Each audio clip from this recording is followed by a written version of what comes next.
Nshuti yanjye, niba warigeze kubona aho bahinga indabo cyangwa se nawe ufite ubusitani, ngira ngo uzi neza ko niyo waziterera umunsi umwe kandi ukazitera zingana zidashobora kuyangira rimwe.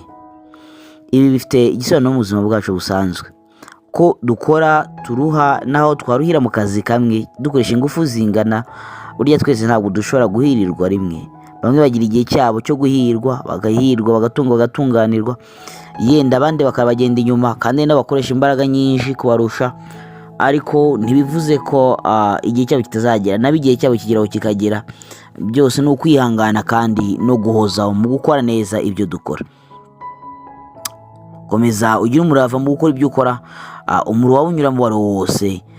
Niba ukora ibyiza bizageraho bikwishyure neza, uzagera ku ntsinzi wahoze wifuza. Imana ikomeze igukomeze muri byose.